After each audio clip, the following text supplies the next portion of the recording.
La religión para mí es necesaria, porque la gente necesita conductos para vivir con una mentalidad.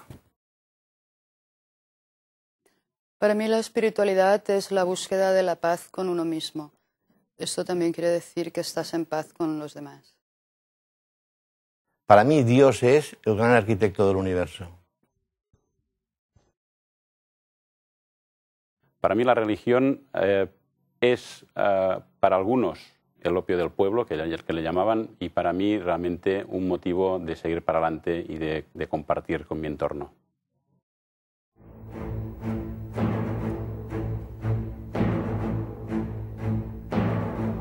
En todas las culturas y desde todos los tiempos se ha practicado el sacrificio ceremonial. Mutilaciones, torturas e incluso ejecuciones o prácticas como el canibalismo y el padecimiento del dolor han sido habituales. Pero, ¿por qué? ¿Qué es un sacrificio ceremonial? ¿Quiénes lo han practicado? ¿Se mantienen esas ceremonias en nuestros días? Para responder a estas y otras preguntas nos acompaña el periodista y escritor Pedro Palau Pons.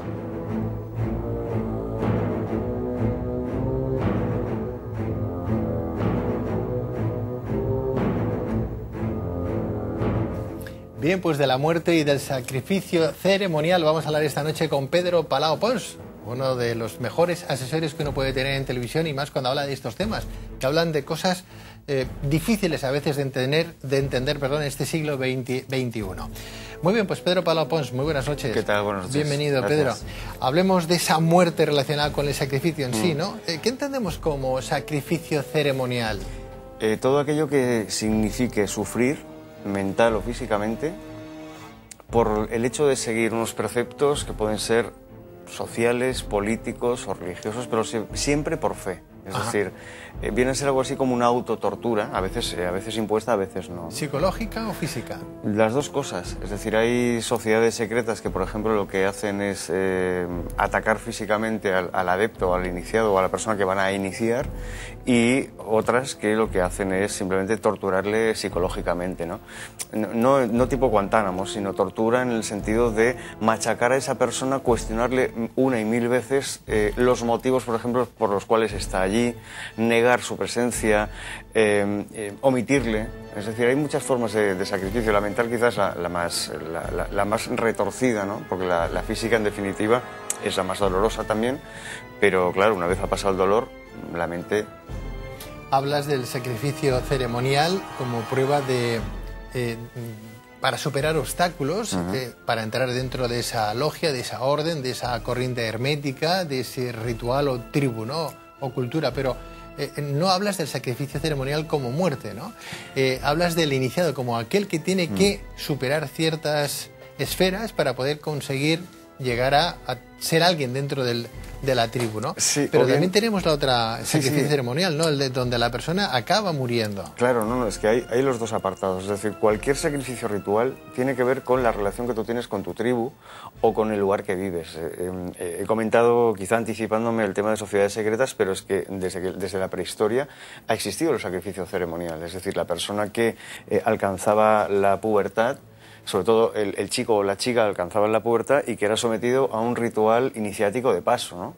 ¿En base a qué? En base a ejecutar ciertas actitudes, como por ejemplo lanzarlo a que vaya a cazar él solo, un bichejo inmenso, y ya te lo montarás, ya lo harás, ¿no? Ese sacrificio implicaba que una persona que había estado viviendo con su familia en la tribu, que de pronto no había comida, no había protección, no tenía el amparo del clan y podía morir. Los que se salvaban de esas ceremonias, que a veces eran pues abandonados en un bosque o en una pradera para conseguir esa caza, los que sobrevivían habían muerto como niños y regresaban al poblado como hombres, en este caso. Eso era una iniciación, ¿no? El problema es que muchas veces no volvían, lógicamente, ¿no? Porque el sacrificio era, bueno, dar tu vida para conseguir un estatus. Con el caso de las mujeres ocurría igual. Por ejemplo, en muchas tribus, cuando se produce la menstruación, es decir, a partir de la primera menstruación, la niña, la puber, es sacrificada, entre comillas, a vivir totalmente aislada del resto de la tribu. No se le puede hablar, no puede mirar a nadie, no puede haber contacto entre ella y sus familiares más directos durante el periodo que dura esa primera menstruación, porque se considera que está en un tránsito de vida a muerte, es decir, está muriendo como niña para renacer como mujer. En ese momento, ellos creen, en algunas tribus, que esa niña estaría influenciada por elementos negativos y que podría infectar, entre comillas, también al resto de la tribu si estuviera con ellos. Hablaremos de esos sacrificios ceremoniales, pero vamos a relacionarlos también con la muerte y el sacrificio, un tema importante. A día de hoy, en alguna latitud de este globo, podemos decir que todavía hay manifestaciones de este tipo de ceremonias, de ritual muerte ritual. Sí las hay en dos líneas. La primera sería la muerte aparente o la muerte de manipulación de la persona, es decir, hacerle creer que está muriendo y a partir de ahí permitir que renazca, ¿no? Por ejemplo, pues estos rituales siguen vigentes hoy en día entre los inuit, entre algunas órdenes druídicas, donde lo que se hace es simular, o incluso dentro de órdenes como la masonería, ¿no?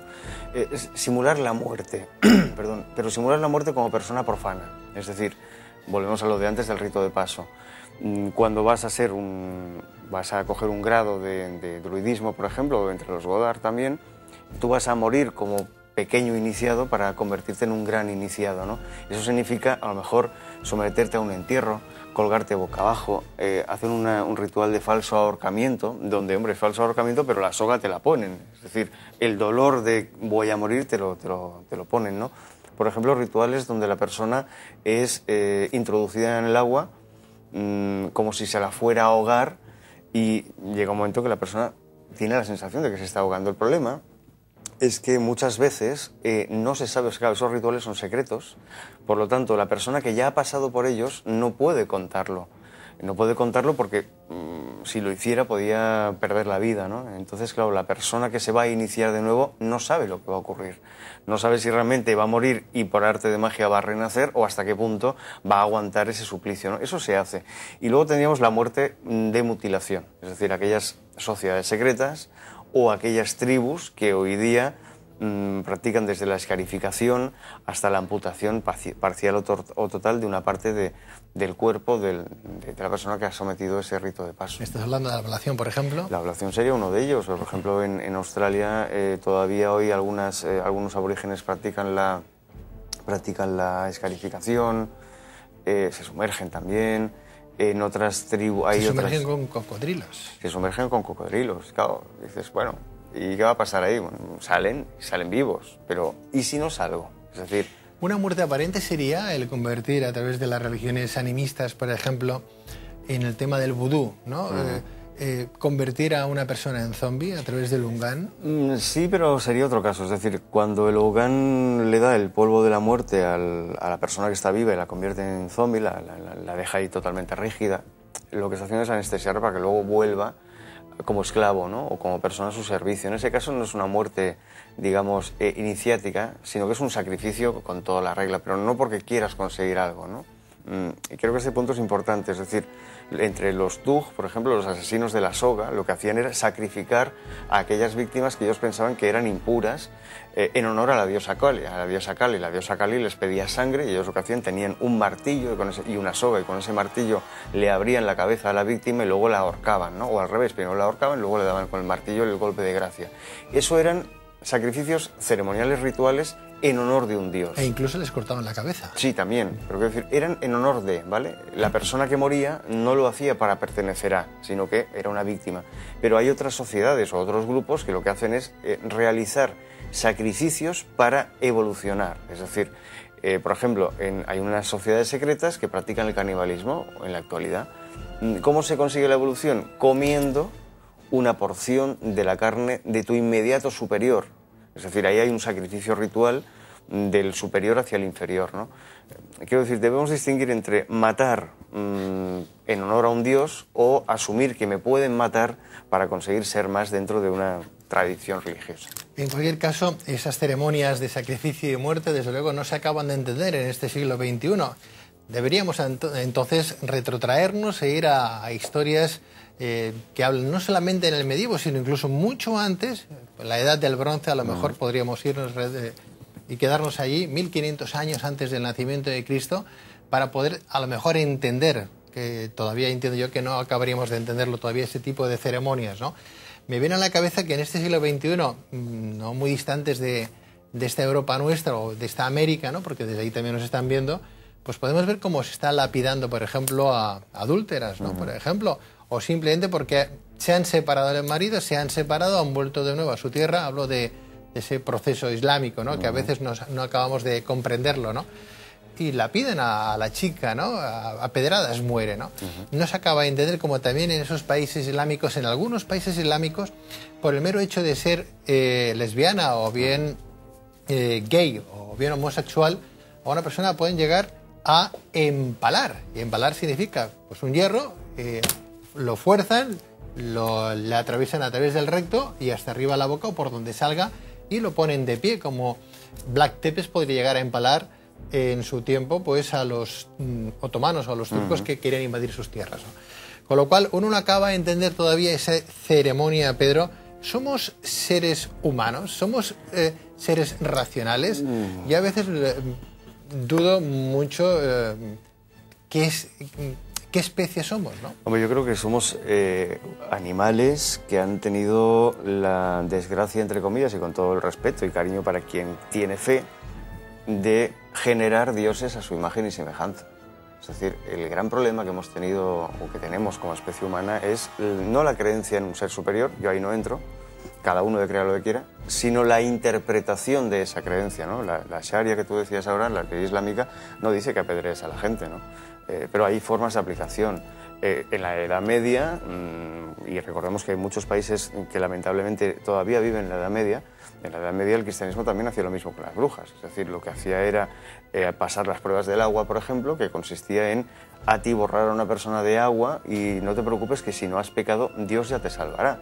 O hacer la prueba de la balanza, ¿no? Es decir, poner una persona encima de un plato de una balanza, una persona, vamos a poner que pesa 70-80 kilos, y al lado una Biblia, que nunca pesará 70-80 kilos. Si la balanza se equilibraba hacia la persona, la quemaban. Si Dios empujaba el plato donde estaba la Biblia y equilibraba los platos, aquella persona era inocente. Es decir, yo creo que el problema no está en si somos o no humanos o somos, sino en cómo interpretamos muchas veces los designios de los dioses, ¿no? En sí, el sacrificio, fíjate que estamos hablando de algo todavía muy sanguinario, ¿no? Pero hay muchos tipos de sacrificio que no tienen que ser tan exagerados. Por ejemplo, el ayuno, que es una forma de purificación, es un sacrificio. O sea, el sacrificio es todo aquello que significa privación, ¿no? Entonces, en muchas sociedades místicas, religiosas, etcétera, se practica el ayuno, ¿no? Dentro de la ortodoxia griega, por ejemplo, o la tradición ortodoxa, hay ayunos de varios tipos de alimentos. La privación de sueño es otro tipo de sacrificio. Utilizar el silicio, por ejemplo, o las disciplinas en un momento determinado. Claro, pero ahí hay agresión.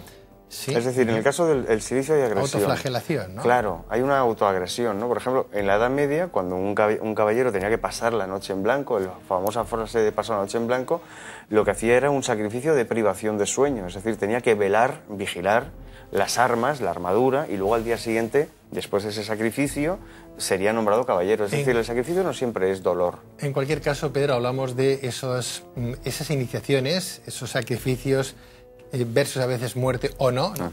Pero sí un sacrificio que se ha transformado en este siglo XXI un poquito en símbolos, ¿no? Ahora utilizamos más que el degüelle, ¿no? Más que la sangre en sí, el simbolismo que trae, ¿no? Por ejemplo, la propia Eucaristía, el cuerpo y la sangre de Cristo. Estamos comiendo el cuerpo y la sangre de Cristo, aunque no tomemos en sí carne del ser humano ni la sangre de un ser humano, ¿no? Claro, estamos rememorando un sacrificio. Estamos recordando lo que se padeció, lo que se sufrió a través de la sangre del vino. Bueno, de alguna manera el símbolo está ahí presente, con otras connotaciones o con las mismas connotaciones, pero con otros símbolos. Bueno, pues Pedro Palau Pons, muchísimas gracias por estar con nosotros y recordarnos un poquito que debemos también de poner cada uno de nosotros un poquito de sacrificio en nuestra vida, sobre todo si hablamos de temas solidarios, para los que piensen que ayudar a los demás no deja de ser un sacrificio, cosa que entendemos por nuestra parte que no lo es. Realmente yo creo que coincido bastante con la opinión del filósofo Follero, que decía que sufrir es aprender. Es decir, todos necesitamos un poquito de sufrimiento para valorar qué tenemos y qué no tenemos, ¿no? Otra cosa es que luego nos convirtamos en unos sanguinarios y nos hagamos daño. También decía otro maestro que hay la misma distancia entre un vivo y un muerto que entre un cadáver y un necio, ¿no? Decían, ¿no? Por lo tanto, ¿quién es el vivo y quién es el muerto? ¿Quién es el cadáver? ¿Quién es el necio en un momento determinado? Bueno, nos quedamos con las máximas palabras de nuestro asesor Pedro Palau Pons, que desde luego nos servirán para reflexionar en el día de hoy si ayudar a los demás, por ejemplo, o pertenecer a un grupo, a una doctrina, a un credo, a una confesión, a una filosofía, etcétera, etcétera, ¿es un sacrificio o no lo es? O hasta qué punto de vista podemos entender nosotros que lo que estamos elaborando o celebrando es un sacrificio en sí y un ceremonial. Pedro Palau, muchísimas gracias. A vosotros. ¿Algún mensaje a los amigos de Miami que sé que te caen muy bien? No, que se lo pasen bien. Que se lo pasen que disfruten bien. Del sol. ¿Sí? Sí. Que te inviten incluso ahí algún día. Sí, ¿por qué no? ¿Sí? Libros francamente importantes los que tiene Pedro Palapons para poder recorrer medio mundo. Algún día les diremos alguna que otra indicación. No sé si hoy podremos ponerle alguna indicación, algún mensaje de tu último trabajo, Pedro. Vamos a poner luego un spot. Muy bien. Venga, hecho.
Continuamos en Tierra de Sueños. Gracias por compartir nuestros momentos, esos 120 minutos que cada fin de semana les venimos a ofrecer desde 25 Televisión, todas las locales de España asociadas a su cadena, y también a los amigos de Miami, que a través de Miami Televisión nos están viendo también en Estados Unidos, tanto en Nueva York como en Filadelfia, y dentro de muy poquito creo que también en un canal de Argentina, para todo el país de Argentina. Bueno, pues gracias por estar ahí y por contribuir a que aprendamos un poquito más de todos nuestros expertos en estas materias del conocimiento que a veces se escapan. Cuando hablamos de temas difíciles de entender, o de temas herméticos, o de órdenes místicas o misteriosas, entre comillas, damos un tilde o un acento donde no deberíamos darlo, ¿no? Nos falta posiblemente un poquito de información que algunos periodistas no contrastan y ofrecen a veces una información manipulada, sectaria, ¿verdad?, adoctrinada posiblemente y no plural. Vamos a intentar esta noche ofrecerles a todos ustedes un tema relevante, al menos por su propia historia,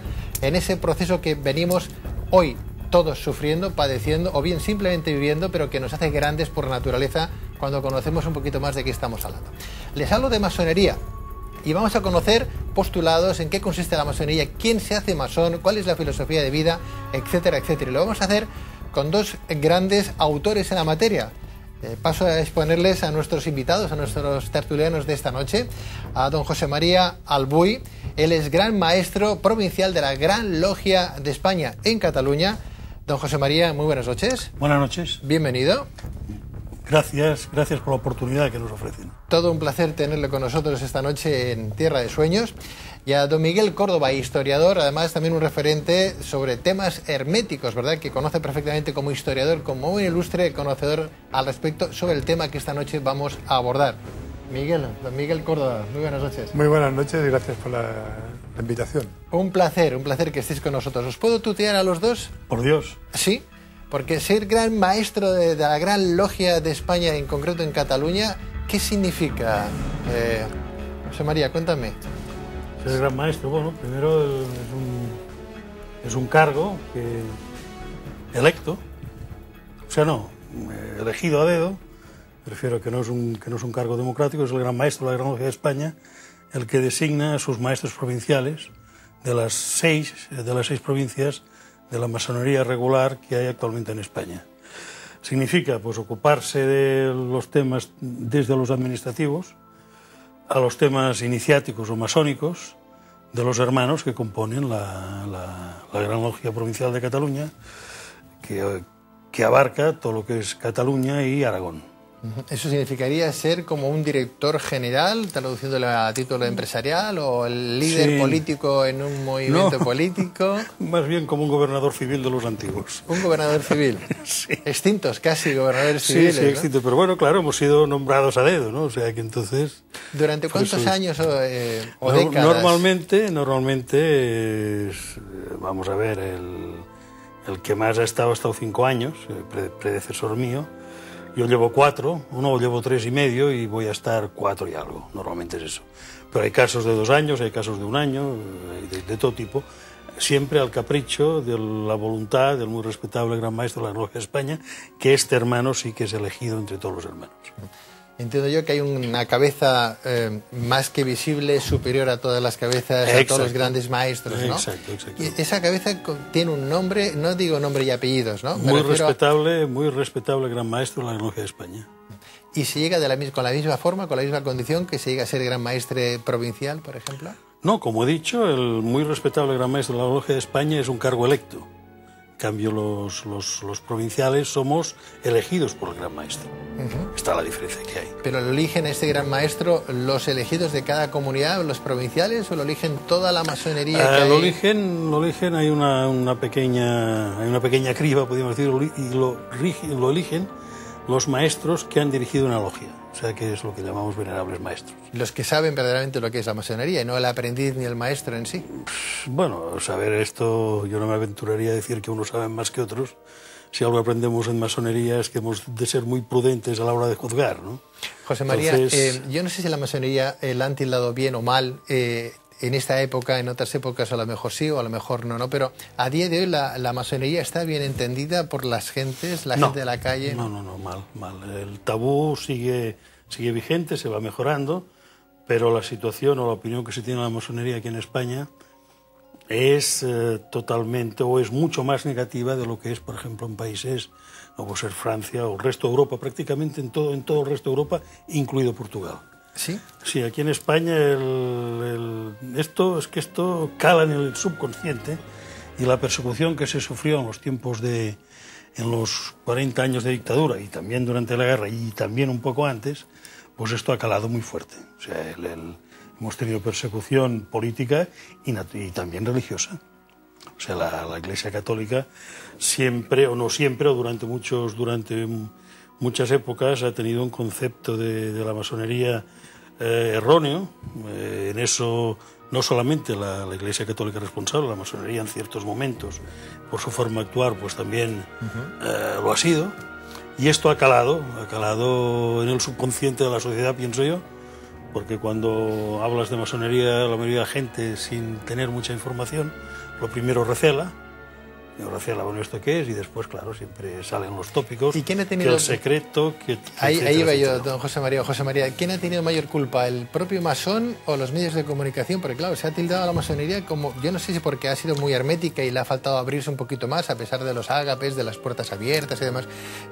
De secta se ha tildado en muchas ocasiones, ¿no? De que como es tan hermético, que además que entra cierta gente y la gente se ha quedado solamente con esa tilde, secta, masonería. ¿Quién entra en la masonería? Hemos visto algunos... economistas, algunos financieros que han entrado y le han dado la vuelta a lo mejor a esos 3 postulados que tiene la masonería y lo han hecho todo al revés, ¿no? ¿Quién ha tenido un poco más la culpa de esa situación, ¿no? De que la gente piense... Hombre, yo pienso que ha sido la persecución política de los medios de comunicación.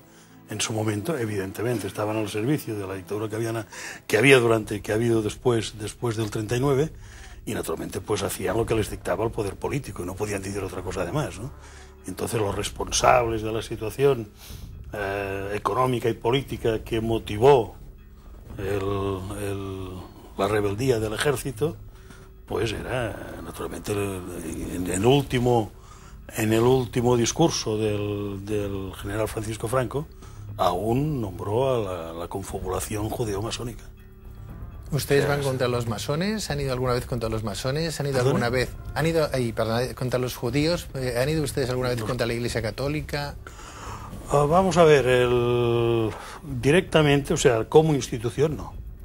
Como institución no. Ahora bien, la masonería tiene muchas vertientes, ha tenido muchas órdenes, ha tenido mucha historia, y ha habido de todo, pero nunca como institución. Sí que ha habido algún masón que se ha declarado claramente anticlerical, y eso especialmente antes de la guerra. O sea, estamos hablando de los años de la República. Pero han sido cosas puntuales y muy concretas. Como concepto, la masonería no va contra ninguna religión, sino al contrario. Lo que, digamos, yo pienso que la masonería ha sido perseguida básicamente porque ha hecho un ecumenismo con todas las religiones. O sea, en el 1723, estamos hablando del siglo XVIII, es cuando se crea la figura del gran arquitecto del universo, que reúne a todas las religiones, en aquel momento era en Inglaterra, que reúne a todas las confesiones religiosas que había en Inglaterra en aquel momento, que básicamente eran protestantes, anglicanas y también católicas. Entonces se reúnen y todos tienen el mismo ser supremo al que se denomina gran arquitecto del universo. Entonces esto, claro, bajo este concepto con esta base no se puede decir que vaya contra una religión en concreto. Al contrario. Conceptos filosóficos, hablamos de historia, hablamos de la propia masonería, pero si hablamos de historia y nos centramos un poquito también en el por qué una persona puede llegar a hacerse masón, a día de hoy vamos a preguntarle a Miguel Córdoba su tesis, ¿no? Tú eres una persona con un fundamento importante desde el punto de vista de ese proceso histórico. Nos hablaba José María de cuándo nació la masonería, pero ¿por qué una persona se hace masón? Hay un cambio importante de aquel siglo XVIII, de aquel 1700 a este siglo XXI. Bien, en principio la masonería es fundamentalmente dos cosas. Una escuela filosófica de mejora personal, y en ese aspecto yo diría que ha ido acumulando sabiencia, ha ido acumulando cada vez más perfeccionamiento. Es un sitio donde vas a ver gente buenas personas, y donde vas a ir a hablar de valores realmente universales, como es la fraternidad, como es la igualdad, yo realmente te puedo decir que entré en la masonería mayor, entré en la masonería un poco de rebote, y la verdad es que todos mis hermanos, somos todos hermanos, y son tus hermanos quienes te reconocen como masón. Yo no he escuchado nada más que hablar cosas, yo diría, sobre el bien, y hablar cosas sobre proyectos sociales y de defensa contra el mal, entre comillas. No obstante, Miguel, ¿por qué uno se hace masón? No lo sé, ¿es una corriente, es una forma de vida, es una filosofía? No hay religiones suficientes en el mundo como para que uno piense, pues me voy a la masonería porque a lo mejor es parecido a un credo, porque como unifica todas las religiones, o permite que todas las religiones o todas las personas que profesan una religión diferente pues puedan estar ahí presentes. ¿Por qué una persona entra en la masonería? Yo en mi caso, yo diría que yo no me hice masón, yo nací masón, que es completamente diferente.